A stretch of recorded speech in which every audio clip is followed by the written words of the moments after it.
everyone, it's Ksenia, welcome back. I have moved a little bit from one place to another. It's not a very big move. But yeah, I don't have my books in the background, which is sad. But this is way more comfortable because I get to sit on the couch instead of crouching next to my books, which wasn't very comfortable. So yeah, I feel like this is an improvement.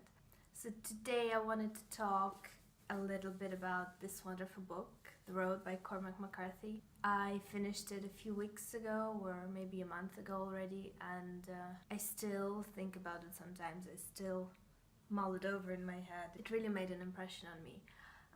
So I wrote lots of stuff, lots of my thoughts, and I thought I would just speak them to my camera and see if people in the internet are interested in that. We'll see. I will be talking a little bit about the ending of the book later on, and I will put like spoiler sign somewhere. Before that, I'm not gonna be spoiling anything, but I'll also go a little bit more into detail. So if you want to read the book and you don't want to know anything and you want to go blind, I would recommend not to watch it, so go away. But if you're okay with that, or if you have read the book, please stay and let's talk about this book. The book is about a father and a son traveling through post-apocalyptic land, which is burned and barren. They are trying to survive in this world, and they are trying to get south before it gets too cold. So first of all, I wanted to talk a little bit about book structure. I found it really unusual. First of all, there are no dialogue tags. All dialogue is on the page without any quotation marks. I usually don't really like stuff like that in books. I don't feel like it's justified most of the times, but here I really enjoyed it. So yeah, the characters don't have any descriptions, but I found that I really liked it as well, because I don't know, it made me connect to the characters more. It made me feel in their voices and gestures, so I could see them the way I wanted to see them, which I really loved. And yeah, the book doesn't explain stuff, it just throws you in, and you have to either wonder what happened or not wonder. I, for one, I didn't really care about like what happened to the planet. Some readers might find it jarring, some readers might want to know all of that stuff, but for me it really worked. It doesn't have a typical 3-act structure or any other structure. It's kind of flat, but flat in a good way, if that makes sense. The characters just go along the road, but the book manages to keep you on the edge of your seat at all times, with just, like things happening here and there, and you don't know if the thing that'll happen next page, if it's a bunker full of food or if it's a house full of cannibals. And so yeah, it keeps you at the edge of your seat because you don't know. So the characters have a very evident goal in the book of going south. The father wants to protect his son, wants to teach him stuff, because as you find out in almost the very beginning of the book, the father's health is not in the best shape. And again, you don't know any details, but he coughs a lot, and his goal is to teach his son everything he knows in case the son would need to go on without him. And it's so amazing. Just so good. And the son's goal in the novel is to make sure his father doesn't forget compassion and humanity, and doesn't forget that they're the good guys. And what I really liked is that the son very often asks his father, "We're the good guys, right?"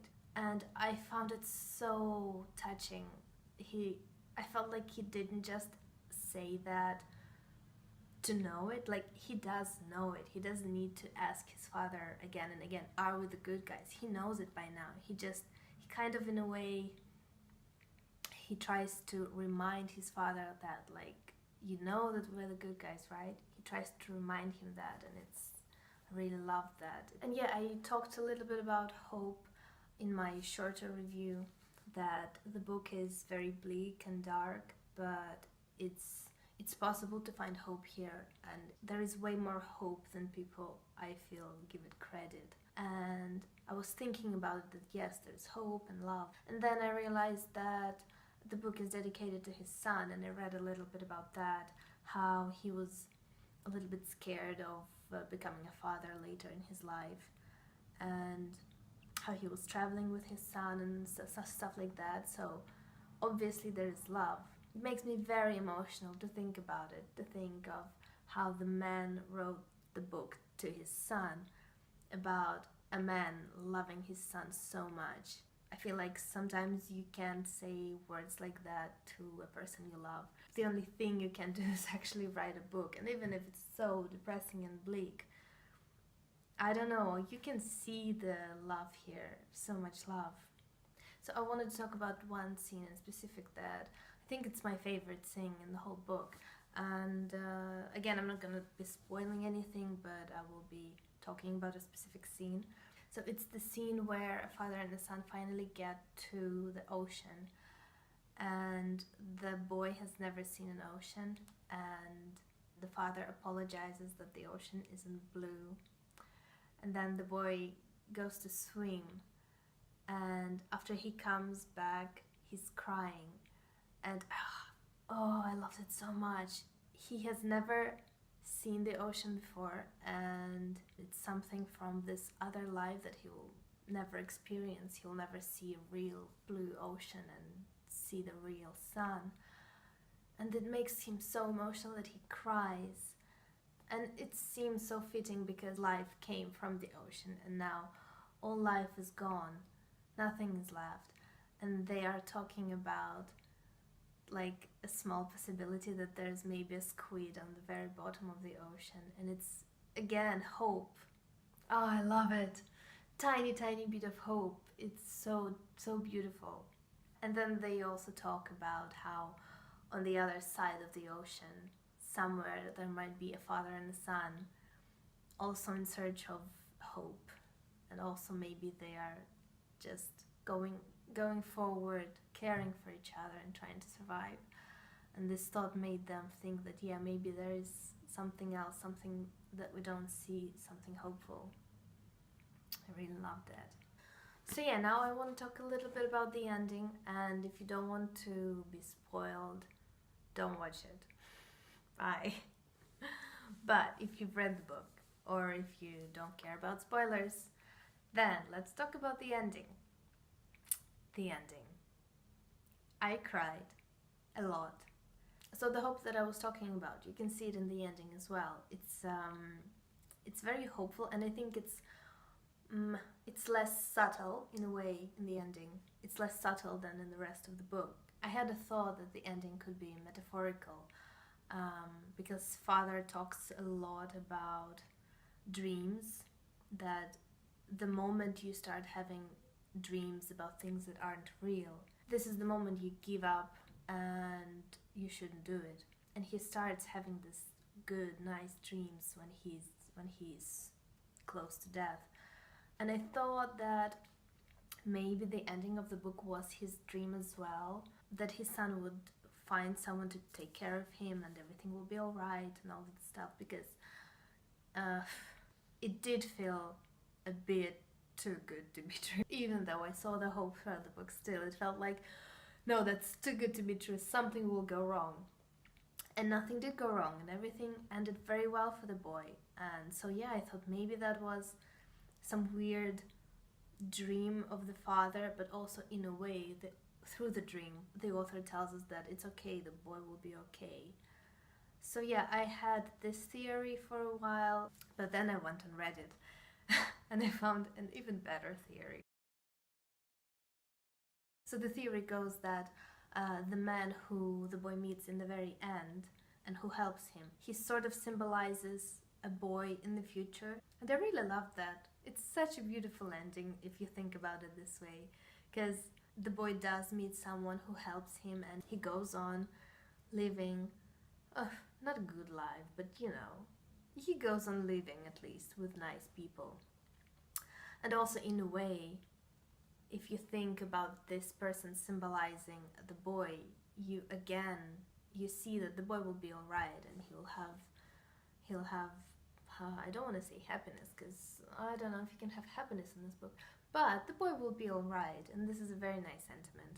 And another thing that I've read, it's not on Reddit, it's, I don't know, someone wrote a huge it's not like a thesis, but you know, it felt like a dissertation or something, and I'll post a link to it as well.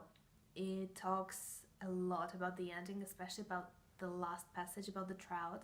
It kind of made me see it in an even better and more hopeful way, because in that article they say that there is hope for renewal of life again, and then they say that the boy, this last passage is actually from the boy's perspective, and that this is the boy as an old man talking to his children or grandchildren. There are lots of details in the ending, like ski parka, and also some other small details mean that the man is from the mountains, and that there is some life there, maybe there's trout there, and that maybe that's all they can eat. And so the boy talks about the trout as of his childhood and something that gave them hope to survive. And yeah, that there is hope for renewal of life, which I just loved so much. If there's anything I needed in this book, is this little hope that things could be better again, and I got it. So yeah, to sum up, I'd say this is a wonderful book to read if you're not afraid of a little bit of bleakness, and this is just such a beautiful exploration of humanity, especially for the book that doesn't have that many characters, and that none of those characters even have names. So it's done so well. I think that's it. I don't know, I keep rambling on and on and on how much I love this book.